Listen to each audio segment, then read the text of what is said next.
Hi friends, शाही पाठशाला YouTube channel पर आप सभी का बहुत बहुत स्वागत है। हम लोग दरोगा परीक्षा के लिए प्रैक्टिस सेट को प्रैक्टिस कर रहे हैं और इसी कड़ी में आज हम लोग प्रैक्टिस करने वाले हैं मॉक टेस्ट 32 को। और इससे पहले हम लोगों ने 31 मॉक टेस्ट को प्रैक्टिस कर लिया है। आप में से जिस किसी ने भी पहले के मॉक टेस्ट को नहीं देखा है जा करके देखें, प्लेलिस्ट में मौजूद है। सभी के सभी वीडियो एक साथ मिल जाएंगे। तो आइए देर न करते हुए हम लोग शुरू करते हैं। यहाँ पर क्वेश्चन संख्या 76 है और आज का पहला प्रश्न है, वास्तविक गुंबद और सही मेहराब वाली पहली संरचना निम्न में से किस भवन में पाई जाती है। वास्तविक गुंबद और सही मेहराब वाली पहली संरचना निम्नलिखित में से किस भवन में पाई जाती है। 2.5 दिन के झोपड़ा, बी कुब्बत उल इस्लाम मस्जिद, सी सुल्तान बलबन का मकबरा और डी अलाई दरवाजा। तो यहाँ पर सही जवाब हो जाएगा आपका सी सुल्तान बलबन का मकबरा। सुल्तान बलबन का मकबरा में वास्तविक गुंबद और सही मेहराब वाली पहली संरचना का सबूत जो है कि प्रमाण होता है। हाल के दिनों में उड़ीसा में एक नए मेहराब की खोज की गई थी, जिससे लेकर के यह मेहराब चर्चा में था। मेहराब से रिलेटेड मैंने इतिहास के प्रश्न को भी शामिल कर लिया है। सुल्तान बलबन का मकबरा जो है कि महरौली नई दिल्ली में स्थित है। सुल्तान बलबन का मकबरा कहाँ पर स्थित है? महरौली नई दिल्ली में स्थित है। यह वास्तविक गुंबद और सही मेहराब वाली पहली संरचना मानी जाती है। 2.5 दिन के झोपड़ा में भी आपको याद होगा कि यह अजमेर राजस्थान में स्थित है और इसको कुतुबुद्दीन ऐबक ने बनवाया था। उसके बाद कुब्बत उल इस्लाम मस्जिद की बात की जाए तो कुब्बत उल इस्लाम मस्जिद कुतुब मीनार परिसर महरौली नई दिल्ली में स्थित है। और यदि अलाई दरवाजा की बात करें तो कुब्बत उल इस्लाम मस्जिद का दक्षिणी प्रवेश द्वार जो है उसको अलाई दरवाजा कहते हैं। और अलाई दरवाजे का जो निर्माण है इसको अलाउद्दीन खिलजी ने करवाया था। किसने करवाया था? अलाउद्दीन खिलजी ने अलाई दरवाजा। और से अलाई दरवाजा, और से अलाउद्दीन खिलजी। ठीक है, आइए चलते हैं क्वेश्चन नंबर 77 पर। 77 प्रश्न है, प्रकाश सीधी रेखा में चलता प्रतीत होता है क्योंकि यह छोटे कणों से बना होता है, प्रकाश का वेग बहुत अधिक होता है, प्रकाश का तरंगदैर्घ्य बहुत छोटा होता है और प्रकाश अपने चारों ओर से परावर्तित होता है। इसमें वैसे प्रकाश के बारे में यह चारों कथन सत्य है। प्रकाश के बारे में चारों कथन सत्य है, लेकिन यहाँ पर प्रश्न क्या है? प्रकाश सीधी रेखा में चलता है, इसके बारे में आपको बताना है। तो विकल्प सी जो है यहाँ पर सही जवाब हो जाएगा कि प्रकाश का तरंगदैर्घ्य बहुत छोटा होता है। प्रकाश का तरंगदैर्घ्य बहुत छोटा होता है जिस कारण से वह सीधी रेखा में चलती है। प्रकाश छोटे छोटे कणों से मिलकर बना होता है, यह किसने कहा था? ये कहा था प्रसिद्ध वैज्ञानिक आइंस्टीन ने कि प्रकाश छोटे छोटे कणों से मिलकर होता है और प्रत्येक छोटे छोटे कणों में ऊर्जा होती है और इस छोटे छोटे कणों को क्या कहते हैं? फोटोन कहते हैं। ठीक है, प्रकाश एक अनुप्रस्थ तरंग का उदाहरण है, ये आपको याद रहना चाहिए। बहुत आसान प्रश्न और इंपॉर्टेंट प्रश्न है। प्रकाश अनुप्रस्थ तरंग का उदाहरण है। आइए चलते हैं क्वेश्चन नंबर 78 पर। पेगासस स्पाईवेयर किस देश में विकसित किया गया था? ठीक ना, है नहीं ये करंट से रिलेटेड प्रश्न नहीं है, लेकिन यह इंपॉर्टेंट प्रश्न है। पेगासस एक प्रकार का मालवेयर है, बग है, अशुद्धि है या वायरस है, इस प्रकार से कह सकते हैं। तो इसको इजराइल में विकसित किया गया था। कहाँ पर विकसित किया गया था? इजराइल में विकसित किया गया था। पेगासस एक स्पाईवेयर है जिसको किस देश में विकसित किया गया था? तो इसको विकसित किया गया था इजराइल में। यह एक प्रकार का कंप्यूटर मालवेयर है। यह उपयोगकर्ता, जैसे आप क्या होता है मोबाइल के यूजर हैं, उपयोग करता है, तो आपके मोबाइल से आपके डिवाइस से आपकी व्यक्तिगत जानकारी जो है इसको यह मालवेयर, यह सॉफ्टवेयर चुरा सकता है। ठीक है, तो ये क्या है? पेगासस एक प्रकार का स्पाईवेयर है जो एक प्रकार का जासूसी सॉफ्टवेयर है। ठीक है, आइए चलते हैं क्वेश्चन नंबर 79 पर। निम्न में से कौन सा एक युग्म सुमेलित नहीं है? आपको बताना है कि कौन सा युग्म सुमेलित नहीं है। तो पोटेशियम क्लोरेट माचिस की तीली, दूसरा है आपका मैग्नीज डाइऑक्साइड शुष्क सेल, तीसरा है हाइड्रोक्लोरिक अम्ल संचायक सेल और चौथा है यूरेनियम परमाणु बम। तो यहाँ पर विकल्प सी जो है हाइड्रोक्लोरिक अम्ल संचायक सेल, यही वाला गलत है। एक्चुअली संचायक सेल जो है, संचायक बैटरी में सल्फ्यूरिक अम्ल का प्रयोग किया जाता है, हाइड्रोक्लोरिक अम्ल का प्रयोग नहीं किया जाता है। ठीक है, किसका प्रयोग किया जाता है? सल्फ्यूरिक अम्ल का, H2SO4 का प्रयोग किया जाता है। अब इसको जान लेते हैं कि पोटेशियम क्लोरेट का प्रयोग जो है माचिस की तीली में करते हैं। जो माचिस जलाते हैं, बारूद रहता है आगे में, तो उसमें क्या पोटेशियम क्लोरेट का ही प्रयोग किया जाता है। पोटेशियम क्लोरेट के साथ और भी चीज़ होता है, लेकिन पोटेशियम क्लोरेट मुख्य रूप से होता है। उसके बाद सूखा सेल जो बोलते हैं, उसमें मैग्नीज डाइऑक्साइड का प्रयोग किया जाता है। शुष्क सेल में मैग्नीज डाइऑक्साइड का प्रयोग किया जाता है और परमाणु बम तैयार करने में यूरेनियम का प्रयोग किया जाता है। आइए चलते हैं क्वेश्चन नंबर 80 पर। 80 नंबर है, निम्न में से कौन सी एक फसल व्यापारिक नहीं है? आपको बताना है कि व्यापारिक, अच्छा व्यापारिक फसल को ही नगदी फसल भी कहते हैं, ध्यान रखिएगा। तो आपको बताना है कि कौन सी फसल व्यापारिक फसल नहीं है। ठीक है, तो व्यापारिक फसल नहीं है गन्ना, कपास, केला और बाजरा। जैसा कि आप जानते हैं कि बाजरा जो होगा वह व्यापारिक फसल नहीं होगा। तो आइए आज जान लेते हैं कि व्यापारिक फसल कहते किसको हैं। तो वैसे फसल को व्यापारिक फसल कहते हैं जो मुख्य रूप से बिक्री के लिए, ठीक है, बिक्री के उद्देश्य से उगाई जाती है। व्यावसायिक फसल कहेंगे, जैसे कि कपास, गन्ना, तंबाकू, केला, चाय, जूट। जैसे सोच कर देखना है कि जैसे मान लीजिए तंबाकू हमने पैदा किया, तो इसलिए पैदा नहीं किया कि पी के तंबाकू जो है कि सब साल भर में ख़त्म कर देना है। तंबाकू इसलिए कि उसको बिक्री करके पैसा, नगद पैसा कमाएंगे, ठीक ना। तो व्यापार के उद्देश्य से, नगद पैसे के उपयोग उद्देश्य से तंबाकू उगाए हैं। जैसे कपास, रुई को कपास कहते हैं, तो रुई इसलिए नहीं उगाया किसी किसान ने कि उसको रुई उगा लेंगे और बहुत मोटा गद्दा बना के उसमें खूब सूतना है। रुई इसलिए उगाया क्योंकि रुई को बेच करके उसको मुनाफा हो सके, नगद इनकम हो सके। तो जहाँ बेचकर आप पैसे लेने के हिसाब से किसी फसल को उगाए हैं, इसका मतलब उसको व्यापारिक फसल या नगदी फसल कहते हैं। ठीक है, तो गन्ना भी क्या है कि नगदी फसल है या व्यापारिक फसल है। कपास भी और केला भी, ये सब क्या है कि नगदी फसल है। उदाहरण के तौर पर मैं बता देता हूँ, कपास, गन्ना, तंबाकू, केला, चाय, जूट, ये सब क्या है नगदी फसल या व्यापारिक फसल के रूप में जाना जाता है। आइए चलते हैं क्वेश्चन नंबर 81 पर। कह रहा है कि निम्नलिखित भारतीय राज्यों का उसके निर्माण के अनुसार कालानुक्रम बनाएं तथा अंत में दिए गए कूट का प्रयोग करते हुए सही उत्तर का चयन कीजिए। तो यहाँ पर यदि सभी राज्यों की बात करें तो आपको दो राज्य यहाँ पर दिखाई दे रहा है, छत्तीसगढ़ और झारखंड। जो ईस्वी की बात करें तो सिर्फ 2000 ईस्वी में ही दोनों स्वतंत्र हुआ है। झारखंड बिहार से कटकर बना है, छत्तीसगढ़ मध्य प्रदेश से कटकर बना है, और इसके साथ एक राज्य और बना था उत्तराखंड, जो उत्तर प्रदेश से कटकर बना था। 3 राज्य। तो याद रखेंगे, सबसे पहले 1 नवंबर 2000 को छत्तीसगढ़ बना था, 9 नवंबर 2000 को उत्तराखंड बना था, 15 नवंबर 2000 को झारखंड बना था। तो झारखंड के ठीक पहले छत्तीसगढ़ होगा, यानी 3 के पहले 1। 3 के पहले आपको दिखाई दे रहा है कि यहीं पर है 1 और कहीं नहीं है, चूंकि दोनों में सिर्फ और सिर्फ 15 दिन का अंदर है। 1 नवंबर को छत्तीसगढ़ और 15 नवंबर को झारखंड। ठीक है, इस बीच में कोई और राज्य नहीं बना था, यानी निश्चित रूप से 3 के पहले 1 ही आएगा। तो इस हिसाब से यदि सिर्फ ये दोनों भी जानते हैं तो सही उत्तर पर हम आ सकते हैं। अब आती है बात अरुणाचल प्रदेश की। तो अरुणाचल प्रदेश जो है 20 फरवरी 1987 को स्वतंत्र हुआ था, अलग राज्य के रूप में उसको दर्जा प्राप्त हुआ था। उसके बाद 16 मई 1975 को सिक्किम जो है कि अस्तित्व में आया। तो इस प्रकार से याद रखेंगे, सिक्किम हो गया आपका 75 में, 16 मई 1975 में, 20 फरवरी 1987 को हो गया आपका अरुणाचल प्रदेश, 1 नवंबर 2000 को छत्तीसगढ़ और 15 नवंबर 2000 को झारखंड।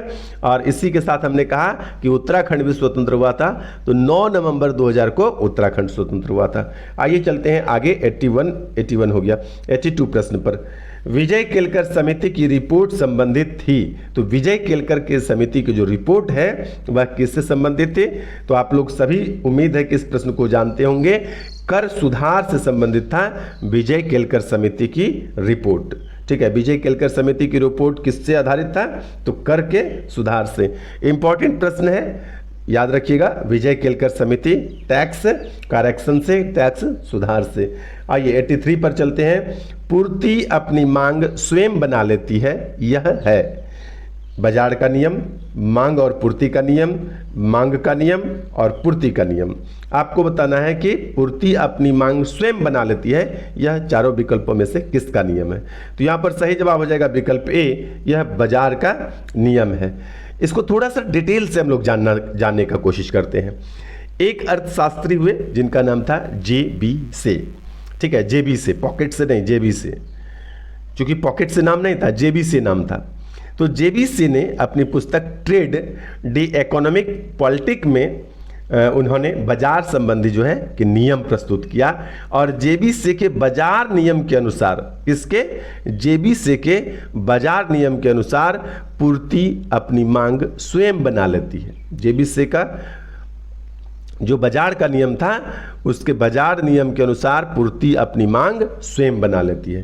तो जे.बी. से का नाम आप याद रखेंगे, और पूरा पूर्ति अपनी मांग स्वयं बना लेती है, यह बाजार का नियम किसने प्रस्तुत किया, तो आपको याद रखना है जे.बी. और से, जे.बी. से ने। ठीक है, आइए चलते हैं क्वेश्चन नंबर 84 पर। 84 अपना प्रश्न कहता है कि केंद्रीय सतर्कता आयोग निम्नलिखित में से किस एक समिति की सिफारिश पर जो है गठित किया गया था। केंद्रीय सतर्कता आयोग किस समिति की सिफारिश पर गठित किया गया था, इससे रिलेटेड एक प्रश्न हमने पिछले किसी सेट में बताया है, आपको ध्यान से समझिएगा। तो यहां पर सही जवाब हो जाएगा आपका विकल्प ए, संथानम समिति। संथानम समिति, जब आपको मैंने विकल्प यहाँ पर सही उत्तर किया तो याद होना चाहिए कि संथानम समिति के बारे में आपको पिछले भी किसी प्रश्न में आया था, और वहाँ पर शायद केंद्रीय सतर्कता आयोग नहीं होकर के केंद्रीय अन्वेषण ब्यूरो था, सीबीआई के बारे में था। इसलिए दोनों बात कंफ्यूजन ना हो, मैंने दोनों बात को आपको भी बता रहा हूँ, ध्यान से सुनिएगा। है क्या कि भ्रष्टाचार निवारण विषय पर गठित संथानम समिति की सिफारिश पर केंद्रीय अन्वेषण ब्यूरो यानी सीबीआई की स्थापना, डेट याद रखिएगा, 1 अप्रैल 1963 को गृह मंत्रालय के एक प्रस्ताव द्वारा इसको लाया गया था। भ्रष्टाचार निवारण विषय पर गठित संथानम समिति की ही सिफारिश पर सीबीआई का भी गठन किया गया था 1 अप्रैल 1963 को। अब बात करते हैं आप केंद्रीय सतर्कता आयोग का, सेंट्रल विजिलेंस कमीशन की। 1964 में के संथानम की अध्यक्षता वाली भ्रष्टाचार निरोधक समिति की सिफारिशों पर सरकार द्वारा सेंट्रल विजिलेंस कमीशन यानी केंद्रीय सतर्कता आयोग की स्थापना की गई। दोनों का डेट आप ध्यान रखेंगे, यह 1964 में आया केंद्रीय सतर्कता आयोग, और सीबीआई 1963 में आया। ठीक है, तो ये थोड़ा सा डिफरेंसेस है। आइए, अच्छा, केंद्रीय सतर्कता आयोग का काम क्या है, तो इसका काम है सतर्कता के मामलों में केंद्र सरकार को सलाह देना और उसका मार्गदर्शन कराना। आइए चलते हैं क्वेश्चन नंबर 85 पर। क्वेश्चन नंबर 85 हमारा कहता है भारतीय संविधान की 8वीं अनुसूची में कौन सी भाषा वर्ष 2003 में जोड़ी गई। ये आपको भाषा, जितने भी भाषाएं जब जब जोड़ी गई है, आप किसी भी पुस्तक से सभी को याद कर लीजिए। थोड़ी चर्चा मैं यहाँ भी कर लेता हूँ, जैसा कि आप लोगों को पहले से पता भी हो कि कोंकणी, मणिपुरी और नेपाली, ठीक है, कोंकणी, मणिपुरी और इसके साथ नेपाली को 71वां संविधान संशोधन के द्वारा वर्ष 1992 में जोड़ा गया था। यह बहुत इंपॉर्टेंट प्रश्न है। कोंकणी, मणिपुरी और नेपाली को 71वां संविधान संशोधन के द्वारा 1992 में इसको संविधान में जोड़ा गया। उसके बाद बात करूं विकल्प बी की, तो सिंधी को 21वें संविधान संशोधन के द्वारा साल 1967 में जोड़ा गया। अब बात आती है संथाली की, तो संथाली क्या है कि बोडो, डोंगरी, मैथिली और संथाली, बोडो, डोंगरी, मैथिली और संथाली, ठीक है। बोलने में यदि आप सेट कर लेंगे तो बोडो, डोंगरी, बोडो से का डोंगरी, और इसमें देखिएगा मैथिली, संथाली, ठीक ना, दोनों में थाली लगा हुआ है, मैथिली, संथाली। तो इस प्रकार से बोडो, डोंगरी, मैथिली, संथाली को 92वां संविधान संशोधन के द्वारा वर्ष 2003 में जोड़ा गया था। तो याद रखिएगा, कोंकणी, मणिपुरी, नेपाली 71वां संविधान संशोधन, ठीक है, वर्ष 1992, और बोडो, डोंगरी, मैथिली, संथाली वर्ष 2003 में 92वां संविधान संशोधन के द्वारा जोड़ा गया था। अब आइए चलते हैं क्वेश्चन नंबर 86 पर। यमक एवं पुग्गल पंचती से संबंधित है। ए सुत, बी विनय, सी अभिधम्म और डी उपयुक्त में से कोई नहीं। तो यहाँ पर सही जवाब हो जाएगा अभिधम्म, विकल्प सी सही जवाब है। यमक एवं पुग्गल पंचती जो है अभिधम्म से संबंधित है। अभिधम्म क्या है? तो अभिधम्म बुद्ध धर्म के दर्शन और सिद्धांत से युक्त है। ठीक है, अभिधम्म क्या है कि बुद्ध धर्म के दर्शन और सिद्धांत से जुड़ा हुआ है अभिधम्म, और अभिधम्म को 7 पुस्तकों में बांटा गया है। याद रखिएगा कि अभिधम्म को 7 पुस्तकों में बांटा गया है। 7 में से 7 इस प्रकार से है। पहला धम्मा संगनी, पहला धम्मा संगनी, दूसरा धातु कथा, तीसरा कथा वत्थु, वस्तु नहीं वत्थु, कथा वत्थु, चौथा पट्ठाना, चौथा पट्ठाना, पांचवा पुग्गल पंचती। यहां पर जो आप देख रहे हैं पुग्गल पंचती या पुग्गल पंचती को भी बोलते हैं पुग्गला पन्ना तुई, पुग्गला पन्ना तुई। छठा है विभांग, छठा विभांग, और 7वां यमक। इस 7 पुस्तकों में जो है कि अभिधम्म को बांटा गया है। अभिधम्म का मतलब हुआ बुद्ध के दर्शन और बुद्ध के धर्म का जो है सिद्धांत। दर्शन और सिद्धांत को सम्मिलित रूप से अभिधम्म कहते हैं। ठीक है, आइए चलते हैं उसके बाद क्वेश्चन नंबर 87 पर। कर्जन वायली की हत्या के आरोप में किसे मृत्यु दंड दिया गया? तो कर्जन वायली की हत्या के आरोप में मदन लाल ढींगरा, विकल्प ए जो है मदन लाल ढींगरा को क्या किया गया कि मृत्यु दंड दे दिया गया। अब बात आती है कि कर्जन वायली की हत्या कब की गई और कहां पर इसको फांसी दे दिया गया। 2 बातें आपके लिए बहुत इंपॉर्टेंट है। तो 1 जुलाई 1909 की शाम को मदन लाल ढींगरा इंपीरियल इंस्टीट्यूट में इंडियन नेशनल एसोसिएशन द्वारा आयोजित एट होम, 88 और HOME होम, यही था मीटिंग। किसका मीटिंग था? एट होम का, इसी नाम से मीटिंग बुलाया गया था। तो एट होम समारोह में भाग लिया और समारोह के बाद कर्जन वायली ने अपनी पत्नी के साथ हॉल छोड़कर वापस जाना जब चाहा तो मदन लाल ढींगरा ने उस पर गोलियां बरसा दी और उसको जान से मार डाला। इस आरोप में मदन लाल ढींगरा को, डेट याद रखेंगे, 17 अगस्त, ठीक है, AUGU, 17 अगस्त 1909 को मदन लाल ढींगरा को पेंटोन विले जेल में मृत्यु दंड दे दिया गया, यानी फांसी की सजा उन्हें मिली। तो पेंटोन विले जेल है और 17 अगस्त 1909 है। पेंटोन विले जेल और 17 अगस्त 1909 को मदन लाल ढींगरा को जो है कि फांसी दे दी गई। आइए चलते क्वेश्चन नंबर 88 पर। निम्नलिखित युग्मों पर विचार कीजिए। ठीक है, एक तरफ जनजाति है और एक तरफ राज्य है। तो आपको बताना है कि कौन सा जो है कि युग्म सही सुमेलित है या 2 सही सुमेलित है, आपको कूट के रूप में बताना है। एक है लिम्बू सिक्किम, कार्बी हिमाचल प्रदेश, डोंगरिया कुंग ओडिशा और बोंडा जो है तमिलनाडु। तो आपको बताना है कि कौन कौन से जो युग्म है सुमेलित है।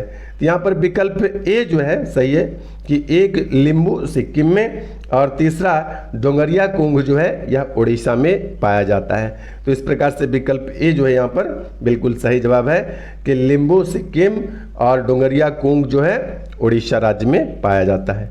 आइए चलते हैं अगला प्रश्न 89 पर।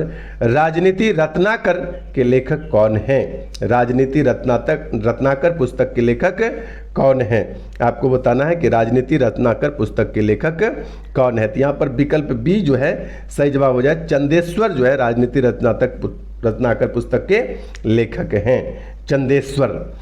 पुस्तक से रिलेटेड जितने भी प्रश्नों को मैंने पहले भी शामिल किया है सभी के सभी काफ़ी इंपॉर्टेंट है, आप इसको बिल्कुल भी नहीं भुलाएंगे। एक अलग से पेज में कुछ पुस्तक और उसके लेखक को लिख लें और सब के सब याद रखें। मुझे जितना भी नवीनतम और इम्पोर्टेंट लगता है उसको मैंने शामिल भी किया है, पहले के प्रश्न में भी किया है और पहले भी मैं आपको याद दिलाता रहा हूँ। आइए चलते हैं आगे क्वेश्चन नंबर 90 पर। भारत में स्वदेशी आंदोलन किस दौरान हुआ? भारत में स्वदेशी आंदोलन जो है किस दौरान हुआ? तो भारत में स्वदेशी आंदोलन जो है बंगाल विभाजन के विरुद्ध में हुआ था। अगस्त 1905 में आपको पता होगा कि कर्जन के समय में ये काम हुआ था। ठीक है, साल 1905 में गवर्नर जनरल थे लॉर्ड कर्जन लॉर्ड कर्जन के समय में बंगाल विभाजन की घोषणा होती है और इसी बंगाल विभाजन के विरुद्ध में बंगाल में क्या हुआ था, स्वदेशी आंदोलन की शुरुआत हुई थी। अगस्त 1905 के महीने में कलकत्ता के टाउन हॉल में एक सभा हुई और इसी सभा के बाद स्वदेशी आंदोलन को औपचारिक रूप से घोषित कर दिया गया था। ये याद रखिएगा, स्वदेशी आंदोलन का संबंध बंगाल विभाजन से है। बंगाल विभाजन के विरुद्ध में इस आंदोलन की शुरुआत हुई थी। आइए चलते हैं क्वेश्चन नंबर 91 पर। किस हार्मोन के स्रावित होने से हृदय गति बढ़ जाती है तथा उत्तेजना का अनुभव होता है? हृदय गति बढ़ेगा तो उत्तेजना का अनुभव होना ही होना है। विकल्प ए है कार्टिसोल, विकल्प बी है इंसुलिन, विकल्प सी है एड्रेनालिन और विकल्प डी है टेस्टोस्टेरोन। यह प्रश्न का उत्तर जो है, इस प्रश्न का उत्तर आपको अवश्य देना चाहिए क्योंकि पिछले किसी सेट में इस प्रश्न का उत्तर आया था, व्याख्या मैंने किया है। ठीक है, तो व्याख्या में यदि आप व्याख्या को ध्यान से सुने तो इस प्रश्न का उत्तर देना आपके लिए आसान हो जाएगा। यहाँ पर सही जवाब हो जाएगा एड्रेनालिन।